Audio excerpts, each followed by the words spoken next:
Hey there, folks. We are back with another new episode of Unfinished Business. This is the commentary show that you know and love.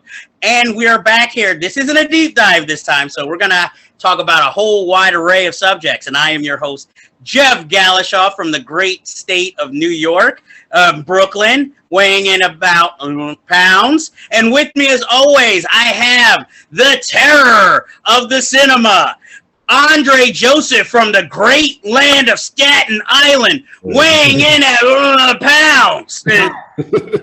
Are you ready, Andre Joseph? Philadelphia's ready. I don't know about me. I'm like, are you ready to take on this week's reviews and stories? I guess so, yeah. So let's go through this, because there is a lot to go through, because it's been a while, folks. We missed you too. Okay, first of all, we're going to talk about trailers first. The Spider-Man trailer came out, finally, in full. And, everybody's loving the trailer. What are your thoughts on it? So I got excited. It confirmed a lot of what I've read about the multiverse, the Spider-Verse. We're going back to the Sam Raimi villains, the Mark Webb villains. We're clearly doing the Sinister Six. And, everybody's looking at this very closely to see, what is legit in this trailer and what's not. They're looking at the hands in the interrogation room table thinking it's Daredevil, and then the IMAX version shows it's not. It's just some random cop. But I do think the Doctor Strange bit is very interesting, because I know for a fact that this storyline that they're taking is based on the comic book One More Day. So in that storyline, it involved Peter Parker wanting everybody to forget he was Spider-Man, and he goes to Mephisto, of all characters, to make everybody forget just by making that wish, and then, catastrophe occurs. So I'm convinced from this trailer that the Doctor Strange he sees in the mansion is not Doctor Strange, but there's a lot of different theories as to who it could actually be. It could be Mephisto. It could be Mordo from the Doctor Strange movie. It could even be, if you've watched What If, and I'm going into spoilers here, it could even be the alternate Doctor Strange from the episode where What If Doctor Strange lost his heart instead of his hands? So there's a lot of different ideas here, and I think it's going to set up some big things. Maybe the big bombshells we've been waiting for in Phase 4 that we really have not gotten yet in the current films. Oh, see, as a simple Marvel movie watcher, I thought maybe, since they were setting up this Scarlet Witch and Doctor Strange and all these multiverses, that it would all come to an accumulation here. Obviously other films are going to start, because we have Thor, was it Love and Thunder? And coming up soon with Natalie Portman as Thor. And now we're going to have a new Mrs. Marvel in the next Captain Marvel movie. So I thought, okay, so this is the beginning, and we're going to go through this phase and setting up, the next phase, with the Eternals and all that. But, I'm excited. This is, I've been staying away from too many blockbusters at the theater, but this is the one I might have to go see in a theater, because I feel like if I wait, it's going to be 20,000 spoilers before I can even see the film, because everybody's going to be talking about it. And it's my understanding, too, is that this is going to be the longest Spider-Man movie out of any of the ones that we've ever seen on screen. So they're clearly going for an endgame level event here. Oh, man, it's going to be 3 hours. And I guess it's their Titanic event type movie. Yes, you have to see this. If you skipped everything else, you have to see this one. Which is perfect going in with this wrestling attitude on this episode. The next trailer we will talk about, because obviously we are both definitely going to go see Spider-Man. Not as highly anticipated. There's a new Top Gun trailer. It looks interesting. There's some nice aerial shots. But it's another movie where it's too late, It's nobody really was interested in this movie except maybe Tom Cruise. And I mean, Miles Teller looks very Anthony Edwards-ish.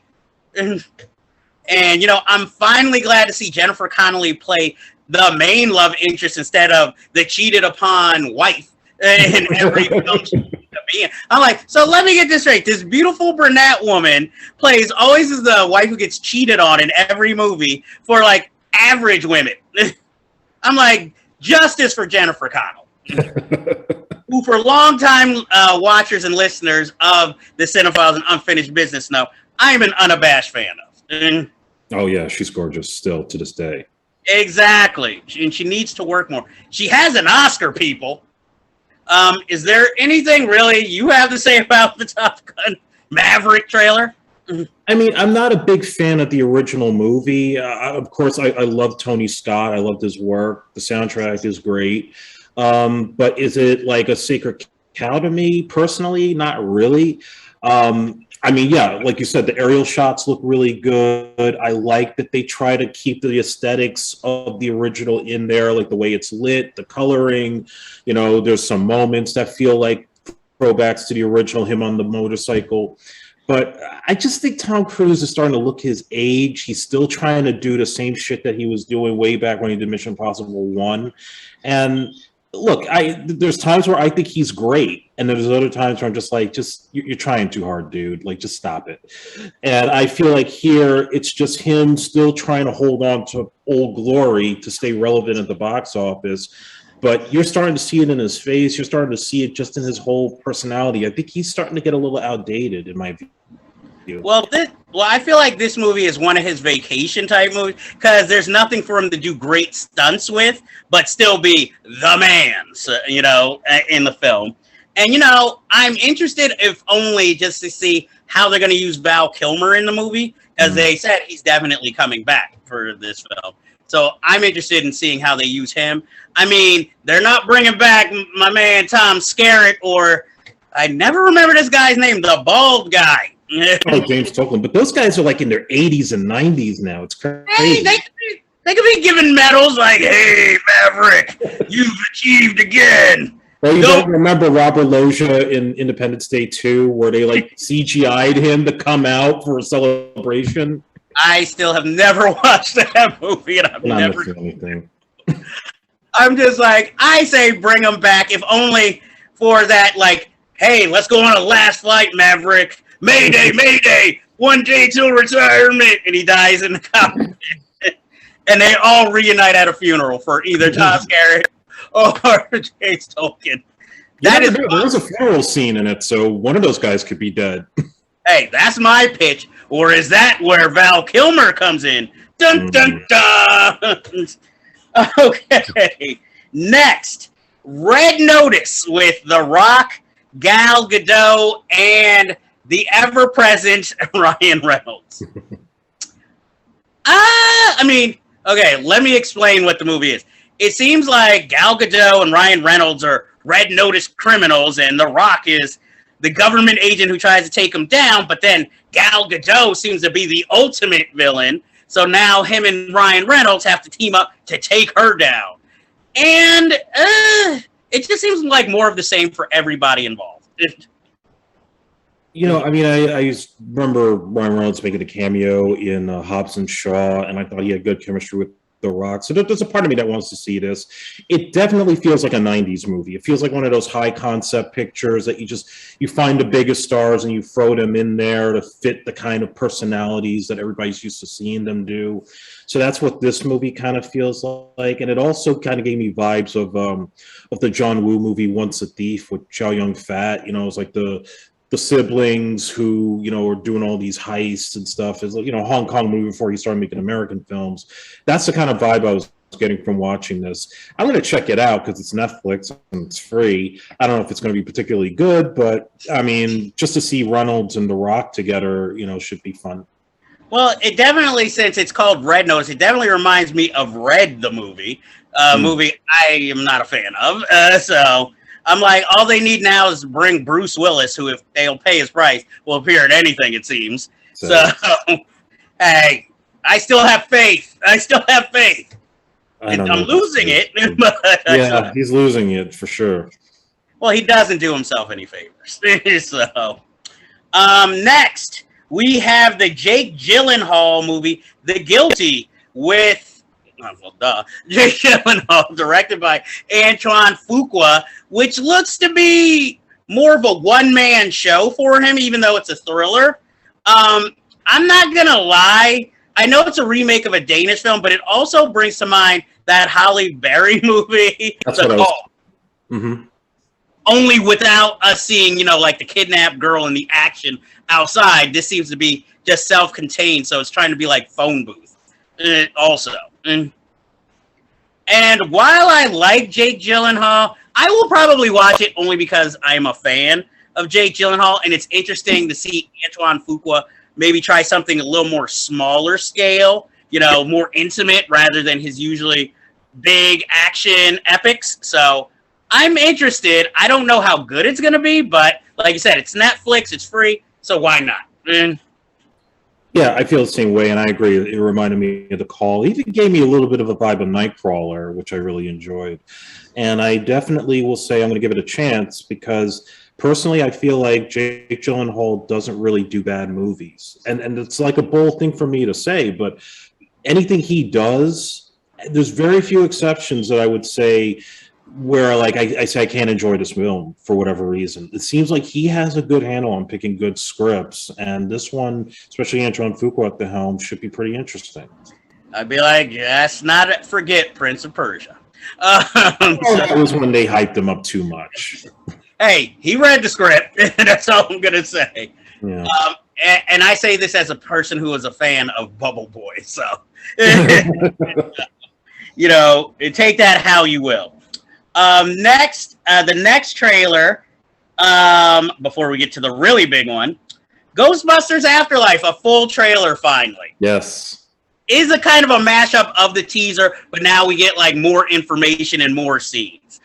I will admit it took me a while to watch this because, after the last film, I was a little, shy about like watching another trailer and being like, oh no, not another cash-in. But I will say this one looks, even though it's more geared towards kids, it's like an Amblin film. I'm looking forward to it. It's obviously geared more towards children, but it also looks like something for old school fans of the movie to really get into. And like you said with Jake Gyllenhaal, I mean, Paul Rudd has been in some bad stuff, but I generally have faith in him when he is in a movie. So I'm there. And, and it's sort of like, again, kind of a reboot. So it's also interesting that Ivan Reitman's son is taking over this. So it's sort of like a passing of the torch. So I am actually interested in this film and probably will see it in theaters. Yeah, well, anybody that's watched me on the Cinephiles or here knows, like, I'm one of the biggest Ghostbuster fans ever. I grew up with it, the cartoon. I had the toys in the firehouse and everything. And, when they had the movie with the girls, I felt that it should not have been a reboot. I don't think Paul Feig was the right director for it. I think under different circumstances, and if there wasn't so many political issues around it, it probably would have been a better movie than what we ended up getting. But here, I got to say that I'm giving this a full-hearted chance, not just because it's a legit third film, but you got to remember, too, that what kept Ghostbusters' popularity going in the 80s was the fact that it was the cartoon, the toy line, and everything else around it that kept it afloat. It could have just been a one-note movie, and that's that. It would have just been a capsule at the period. But in this case, now we're making a movie for that next generation of kids to feel like we did when we grew up. And then a character like Paul Rudd, who seems like he's the big fanboy who grew up with the original team, he's kind of representing my generation. So I feel like it's going to bridge the two generations together. You have a female lead, so we're not alienating the 2016 crowd. And obviously we have our little tease of the originals coming back at the end. And we saw our first glimpse of an older Janine. So, we're definitely in for something pretty interesting. Nobody said anything bad about this film. And I think it's going to be a big surprise come December. And I'm really excited about it. Yeah, it seems like there was more time and care put into this film instead of just like, let's just rush it out and like, oh, we'll just do it as this, or let's just put it out, like, oh, it's all women. And this time, guess what? It's more comedic. I'll just consider that like an ill-advised spin-off movie, more than a reboot, if anything. I feel like this. I feel like Bill Murray and company would not have signed on had it not been for Jason Reitman. I think he's that invested in getting it right because he was the fan from day one watching his dad make that movie, and now he's trying to basically take the torch and bring it to this generation. Well, yeah, it's like, well, I hate to use this term. They're keeping it all in the family. That's fine. I have no problem with it, especially if it's good, if it's a better quality or keeps up with the standards of the first film. I mean, it's not hard to keep up with the standards of the second film. I like the second film. I don't care what anyone else. It's a guilty pleasure, but I wouldn't call it good. It's sort of like if you're a diehard Ghostbusters fan, you probably like Ghostbusters too. But if you're like, I like Ghostbusters too, yeah, okay. It's, just that film, like, yeah, that one. Okay, that is. Oh no, one more trailer. Almost forgot. Yeah. Just came out today. The Matrix Resurrection, which seems to be a reboot and a sequel at the same time, came out with the trailer. It's very stylish. All the characters are older. It seems like most of the characters have amnesia, so that it almost looks like a retread of the first film, but remade for modern times and a different plot. It's one of these films where I feel like didn't need to get made. I'm interested to see where it goes, but really didn't need it. I was never clamoring for another one. So, I mean, and it doesn't help that it's like, we won't hire Lawrence Fishburne, but we'll hire another actor to pretty much look like him and sound like him, only younger. So I guess it's the next generation Matrix, but we bring the original stars back. At least that's what I got out of it. I don't know. What did you think when you saw the trailer? I'm going to be biased. I was kind of blown away by it. I agree with you. It feels like this is more tied to the original movie than the sequels. And I'm sure there's going to be all kinds of explanations of the time period after Revolutions, what happened, why are we seeing Neo again? I am a little, kind of, I don't know, it's a little awkward to see Reeves with the John Wick look, and he's still playing like an older character that he was well established to play. But I think there's some parts of it that feel very generic, I will say. The stuff that's in the Matrix now doesn't feel as stylish as it did back in '99. But at the same time, there's stuff there that I'm like, okay, this is like really a throwback. I'm getting nostalgia vibes here, and I'm actually pretty excited. I guess I'll also say too, this definitely feels like a movie that clearly was made because I think the Wachowskis were threatened by the studio by saying, look, we want another movie. If you don't do it, we'll get somebody else to do it. And they said, okay, well, we got to get this right, so let's just do it ourselves. Could be. And it's interesting that this time it's more, even though it's produced by the Wachowskis, now only Lana Wachowski is the director and writer. Right. So we'll see, I guess, how her skills come off without, her sibling necessarily being a major player in the decision making. And as for Keanu Reeves' wardrobe, I think that was in his contract where he's just like, look, I'm going to wear what I want to wear. I'll do whatever you want, but this is what I'm comfortable in. That's why he has the same outfit in John Wick he has here. I mean, I'm kind of shocked he didn't have it in Bill and Ted. True. I thought he was going to have it in Bill and Ted. Yeah, it's just like, this is what I wear, man. I don't need wardrobe, just this. That's my only perk. I just need the wardrobe. Okay. And next we have in the movie we seem to talk about almost every episode, Venom Carnage has been moved up to the first week in October. And I just feel at this point, the only reason they're doing that, I think they want a quick cash in because they kind of know, even though the first film made money, this is kind of a dud movie. This is something that I feel like if they were thinking they should have put out maybe when the pandemic was still going, so it would have just been an online premiere and people would be so starving for a new film, they'd be like, okay, I'll watch it. Sort of like how they did with that Vin Diesel movie Bloodshot, you know? Because I'm just like, I'm sure it has its fans, but again, was this, I mean, they hinted at it in the first film, so of course everybody wants to see Carnage, but it still has that stupid, goofy humor that just you do not want in a Venom movie. You know, it's like, oh, you know, hey, I wasn't popular on my planet, and now all of a sudden Venom's a chicken when it comes to Carnage. You know, like, oh, that guy's bigger than me. I'm like, you're kind of its father. It's like a father being afraid of its son. You know, it's like, come on. And I think Tom Hardy had a little more hand in the script, so I'm like, I thought you were a dramatic actor. Now you're writing comedy? But he did I supposedly used to do stand-up too, so. Yeah, I have no interest in this. I just, you know, yeah, they're going to tie it into Spider-Man at some point. There's going to be a whole explanation. We'll probably find out when No Way Home comes out. But I didn't bother with the first Venom movie. I've heard mixed things. This, just from even the first trailer, I was annoyed with the humor. And Woody Harrelson wouldn't have been my first choice for Carnage. But, you know, I mean, I guess he works for what they need. And why the hell is Tom Hardy wearing an Axel Foley costume? But like a darker Detroit Lions jacket with a Mumford Fizz Ed shirt. What the hell is that? Is that supposed to like hint he's going to be in Beverly Hills Cop 4, or is he like throwing a homage? I don't understand this. It's not funny. That's just, I think that's just his look for the movies. That's not Eddie Brock. But it is Eddie Murphy.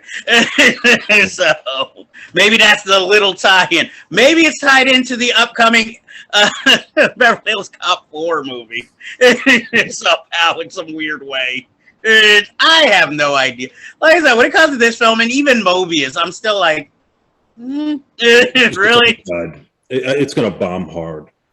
This is just one of those films. I can understand from a financial studio standpoint why this is being made, but other than that, I have no idea why you're making this movie. Sony should just sell off Spider-Man. That's all they have to do, because they have nothing. I mean, Ghostbusters might be a hit for them, and they got Jumanji, but that's it. They have nothing else. This isn't going to help, you know. At least it's not going to help. Well, I mean, it'll make some money, but you know, it's not going to help in the long run. It's just also, well, the next news story. Mission Impossible and Jackass had its dates moved to early next year. Mission Impossible and now Top Gun will be both coming out next year. Top Gun at the beginning of the summer, Mission Impossible towards the end of the summer. So I guess next year will be Tom Cruise summer. And so I don't care for the Jackass sequel. I mean, I did see the trailer. It's got some funny bits. The thing with the tiger. Okay, yeah, that looks funny. But Mission Impossible, it feels like they can't finish that movie. I mean, the pandemic certainly didn't help, but it seems like, you know, I guess they're supposed to be shooting 7 and 8 at the same time. And they were supposed to.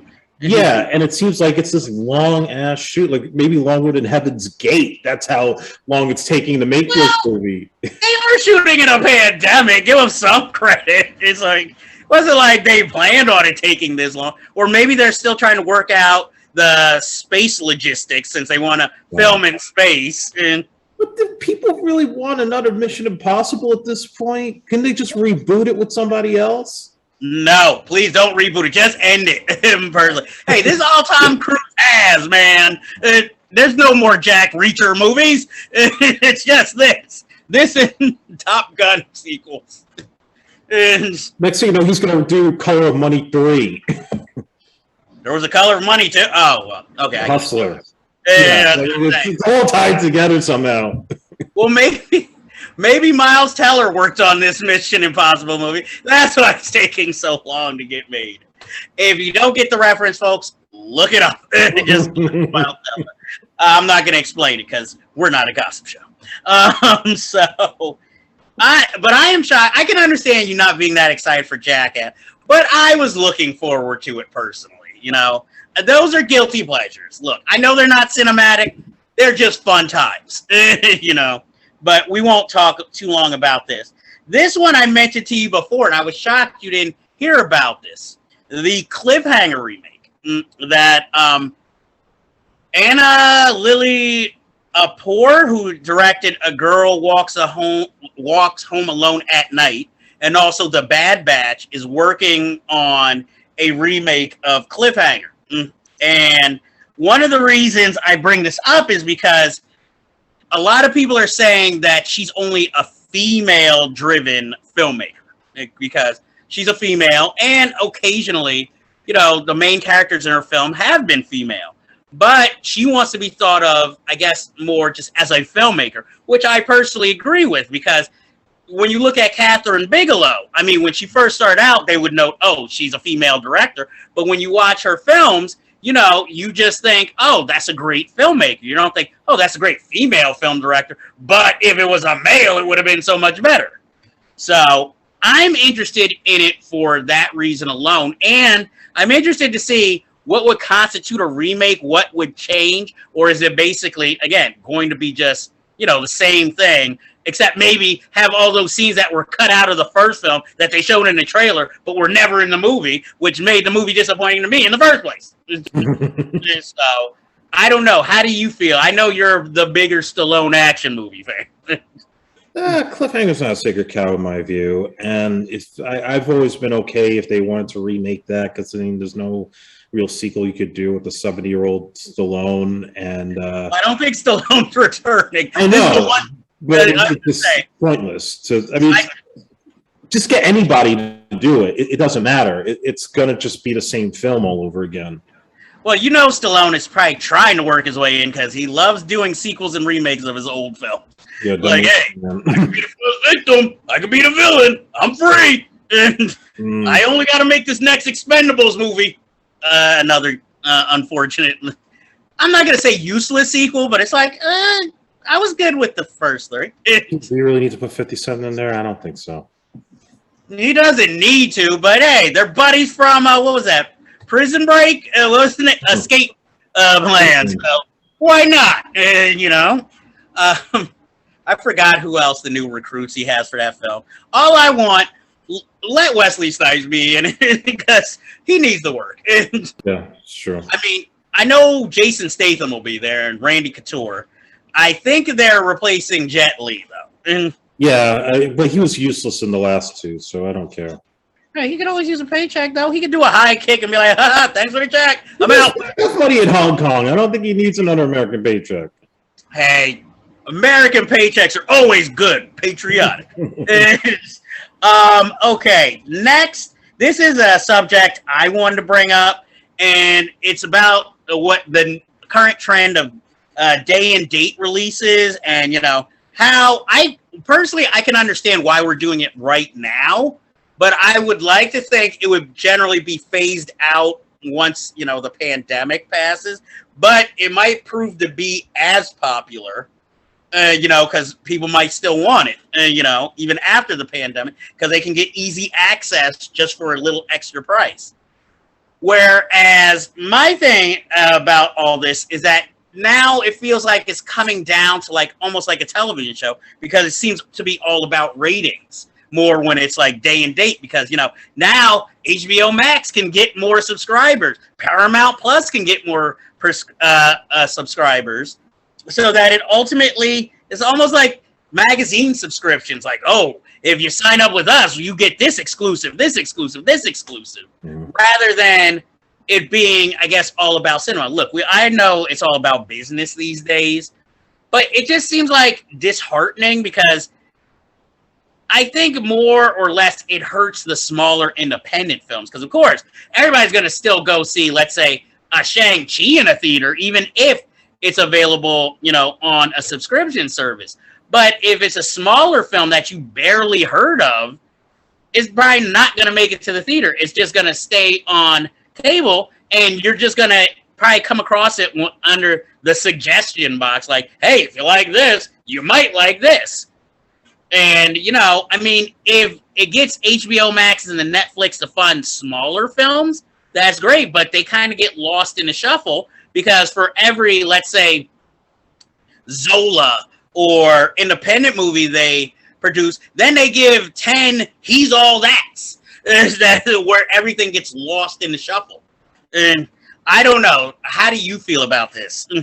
I feel like it's got to phase out eventually, particularly for the blockbusters, because I mean, we saw what happened with Black Widow and how that affected business and the legal issues that followed after that.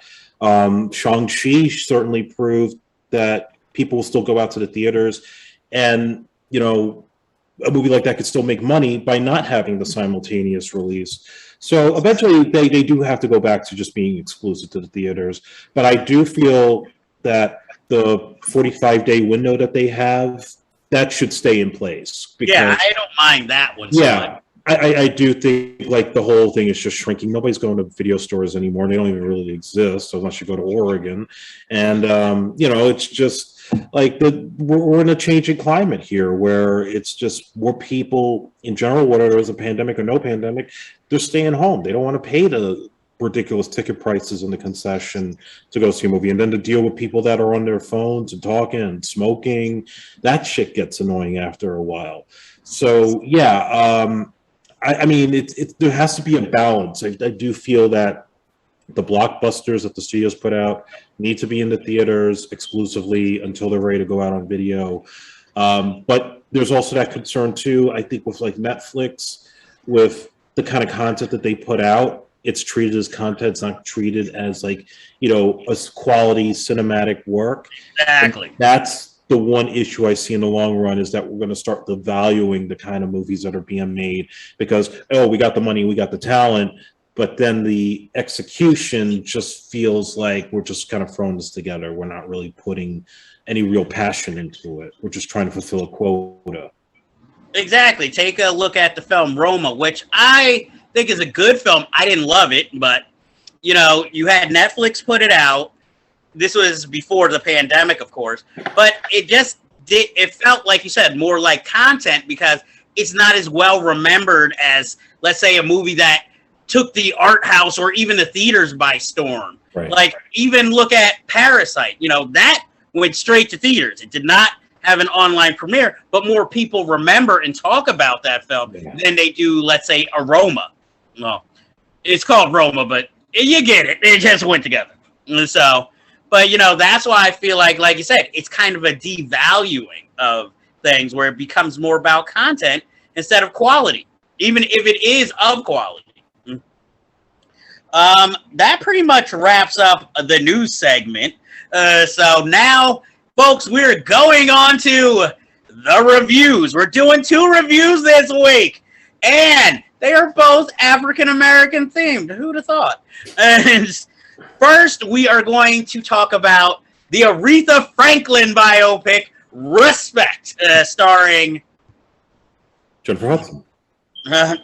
Who was it starring? Jennifer Hudson. Sorry, little brain fart there. And directed by Lisel Tommy. And it also stars Mary J. Blige, who does not sing in the movie. So she's here for acting. Forrest Whitaker. You're going to be surprised who I'm going to defend in this film. Marlon Wayans. And I'm trying to think, any big names other than that? That's pretty much the... Yeah. Oh? Heather Headley, the singer. Oh, yes, Heather Headley. Oh, Audra McDonald. Audra McDonald and the mother. For those of you who are familiar with him, Mark Maron. And Tate Donovan. Oh, yeah. See, totally forgot about him, too, in that small role. Okay. It's not a bad movie, but I already would say maybe going in I had a problem with the movie because, again, it's sort of like with the James Brown biopic where it's like these people have led such great and extraordinary lives. It's very hard to get everything in at 2 hours. But what this film, I think wisely does is it starts from point A, but then it goes to a certain point in her career. And then that's it. And then we learn, after that, they put, the scrolls telling us, oh, and then she went on to do this. She went on to do that. She went on to do this. So I applaud it for doing that. Because, I feel like the only film that has successfully really done that for an African American is Ray. And because I felt that gave you all the information you needed, and it told about a certain time to a certain time, and really you felt like it was full. The problem with this film is, even though it goes from a certain time to a certain time, it still doesn't feel full, you know? I know a lot of people are saying, oh, it's whitewashed, but I'm like, I still think it got enough dramatic territory, because you also have to remember the Franklin family is behind this film, and so was she up until her death. So you're only going to get but so much personal information. You're not going to get the nitty gritty. Jennifer Hudson, I thought, is fine. Of course, obviously she can't hit the notes like Aretha Franklin. She does a serviceable job. No one could have, no matter who you would have hired to play the role, could have done vocal justice to the role. Marlon Wayans has this weird speaking through the film, like where he sounds like a newscaster throughout. But, I thought it was an interesting choice because it kind of reminded me of Nicolas Cage and Peggy Sue Got Married, only not as annoying. Yeah. But I take it as an artistic choice. And I actually think Marlon Wayans is a good actor when he is given the chance. I think the problem is he goes for the easy paycheck too many times with these, like straight to Netflix comedy spoof movies. But I mean, if that's what you're more known for and they give you a certain amount of money, I can understand why maybe he does that. It's sort of like Eddie Murphy, where he's like, hey, I could do more Dreamgirls, but if they want to give me this much money to be in another sequel to one of my movies, okay. Mm-hmm. Even though we know he's more talented than that. Yeah. So, I thought Forrest Whitaker was interesting in this movie with the pompadour. Playing a human character, but kind of villainous. I'm liking later career Forrest Whitaker. I like the dark side of Forrest Whitaker. Yeah. Rather than, always playing, the misunderstood good guy sometimes. I think that is, in general, it's a tad disappointing, but I think it's entertaining enough if you just want to see, a better movie about Aretha Franklin than that miniseries that the History Channel put out, which was more informative but not good. What were your thoughts on Respect? So I'm pretty much on par with most of your thoughts. I thought Jennifer Hudson was great. She couldn't hit the notes like Aretha, but I think she did a serviceable job with the songs. Every moment that they do whenever they perform it is fantastic. Performances all around were really good with Forrest Whitaker, Marlon Wayans. Marlon's actually, with the wig and the mustache, starting to look more like Keenan. If you look at him in 13, he's definitely getting like that Keenan kind of look, like, older Keenan Ivory Wayans there. And it had its point from her childhood all the way up to the Amazing Grace album, which was her biggest selling album ever. I would have personally liked to have seen when she made her comeback with the Blues Brothers and the Jump To It album and all that. But obviously that was like when she was already iconic status. There really wasn't controversy at that point. Who's zooming who, like all that stuff. But, it's the issue that I have with this movie is I feel like it was too much like Ray. I feel like it was trying to do a lot of the same things. I know it's a biopic, and I know, it's just trying to tell her story as best as we can, but it still falls into all those cliches with those biopics, the traumatizing childhood, the issues with the parents, getting to the point where she's successful after kind of going through like the racial stuff and the failed relationships. Then she has the drinking issue. So it's like we have to like hit every single note that those other movies did, and you're not really doing too much new to make it feel like it's fresh. Like when the first trailer hit, they made it feel like it was going to be an epic. And I didn't really get that sense with the finished film. But it's not a bad movie. It's serviceable. It honors her memory. It certainly has the right people involved with it. But I'm not going to go and say that the movie itself lives up to the greatness of the Queen of Soul. Like exactly. It fell a bit short, but it made an effort to try to do as best as it could. I agree. I just felt I would put it more on par, not with Ray. I would put it more on par with the James Brown film. Except, that had an iconic performance by Chadwick Boseman. Mhm.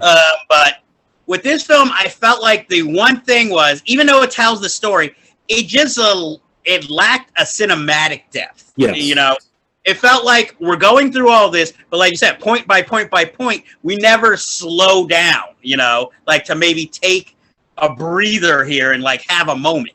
It's like, oh, okay, she's doing this. Oh, she's doing that. Oh, time for alcoholism. You know, and like even when she breaks up with her first husband, it's like, oh, got a new man already. And, you know, the only thing, this is a personal thing, I wanted to see the romance with my man Glenn Turton. You know? But that's a personal thing. I don't mind that the film's like, yeah, we ain't got time for that. That's too, by the way. Like, and I'm talking also from a personal standpoint too. So Bernard Purdy, who was her musical drummer and her musical director, right around that period, he was not even featured or mentioned in this film. And I worked with Bernard on my first movie, Priceless. He had a big part in Aretha's transition into more of those like Motown sounding tracks that she did. And so it just adds to like, there's other stuff that they could have gotten into, even if they just touched on it a bit, but they just completely ignored it just in favor of like the relationships and the drinking issue and, you know, all that. I wanted to know more about the musical side of it as well. Well, see, this is where I have a problem because I'm like, now, Ken Burns, you can make these long-ass documentaries about baseball, the Civil War. You didn't make the O.J. Simpson documentary, but O.J. Simpson has a 10-hour documentary about him, but James Brown doesn't, Aretha Franklin does it, to just go through all the different periods of their life to make an ultimate, you know, documentary where we go through all aspects of music, personal life, everything. I am pulling for somebody to do something like that because they deserve it. Yes. O.J. Simpson, while a good documentary and in depth, I don't, you know, he was not deserving of that. And, you know, just for us to get the point, yeah, he's a sociopath. So it's like, I'd rather get a 10-hour documentary about a legendary person who had their problems, good and bad, but, you know, you can't deny their talent and their iconic status. I'm even pushing, I would rather they do that more than even a Richard Pryor biofilm. And yeah, I agree. You know, I'd rather, you know, somebody go out and make that definitive 10-hour or however many hour documentary. Ken Burns, if by any chance you're watching this, or if anybody knows Ken Burns, hit him up, suggest these. I know he's always looking for subjects. Is there anything else? Obviously, would you recommend Respect? I recommend it to mostly an older crowd, and I guess any young person that's probably in a music class that needs to know about her history. That's who I would recommend it to. And as a companion piece, I would also recommend the documentary on the making of that gospel album. Yeah. I believe, is the title Amazing Grace of that documentary? Or It is. I've only seen pieces of it every now and then. Yeah, you should definitely see the whole thing, though. It's, if you've heard the album, it's magical because it's just amazing watching her live in person, sing the songs, but also going through like the notes and the preparation with not only the choir, but, you know, the piano player. The other preacher in the movie played by Titus Burgess, who I think is required to be in every black biofilm at this point. So, I'm not complaining. He's a good actor. Broadway trained. So I would definitely, like you said, I agree with you. I would recommend it to definitely an older crowd because every older person who I've seen it loves it. So that ends that film. You know, obviously giving it, you know, it's good, not great, but it's not bad. So next we go to something that is kind of on the other side. Me and you both saw this together. We saw the latest Candyman movie, co-written and produced by Jordan Peele and directed by Nia DaCosta. Mm-hmm. Since I took lead on that last film, I'll let you go through your thoughts on Candyman first. So I never saw the original Candyman. I've only seen the sequel, was it Farewell to the Flesh? I've seen that on tape. And so I went into it not really knowing too much about the history, although seeing it at Draft House, they had like a little thing to kind of tell you what the first two movies were all about. So that kind of helped watching it. I feel disappointed by it. I'm expecting Jordan Peele as a producer and a co-writer was going to make it really interesting. And, they tried to do things to make it relevant to the times. They wanted to be like John Carpenter's thing where it wasn't just about the horror, but the context of, race relations in America. But it just, to me, was like, it went by too quick. There really wasn't a whole lot of horror, to be honest. You could kind of see the ending from a mile away. There were things that they kind of set up that didn't pay off, like the flashback of Tiona Paris's father, I think, falling out the window. Like, we never really got much follow-up with that. Mm-hmm. And, I'll give credit, like the two gay characters that they have as the friends, they survived the whole thing. So they were like, the comedy bit of the film. But yeah, I mean, it's just, I think a lot of it was too on the nose with the context of what it was trying to say. And it just really wasn't, I guess I could say, like, it was cool that they made it like a follow-up as opposed to just a full-blown reboot, but it really had nothing new going on. It wasn't thought-provoking. It was just like average. The director has talent, but the movie itself it wasn't the greatest executed. I agree with most of your points. The director definitely has talent. I felt like this was a script that felt bogged down for some reason. Like you said, it has plenty of ideas, but half of them we don't follow through upon. And I mean, since the first film was kind of about like racism and, ghetto, I like that this is more about gentrification, but it was also like, okay, spoiler alert for anybody who hasn't seen it. But basically, instead of it being the original Candyman, this is basically any black person who was a victim of systematic racism and unjustly executed could be Candyman. And that's a pretty big scope when you're going from creating... It's sort of like... What was a movie that did this the same? Where anybody could be this character. Sort of like what the last Batman film or the second Batman film tried to say, where anybody can take up this thing and be a hero, sort of. And it seemed like, so instead of taking an iconic horror character, it's like, oh, well, anybody who's the next victim can be the next one. So you're already taking power away from them. Yeah. And also, this film, like you said, there wasn't much horror. There was carnage, but there wasn't much horror. I like the comic relief and the gay characters get to survive because it's like you're counting down. They're probably gonna be next somehow, but they made it.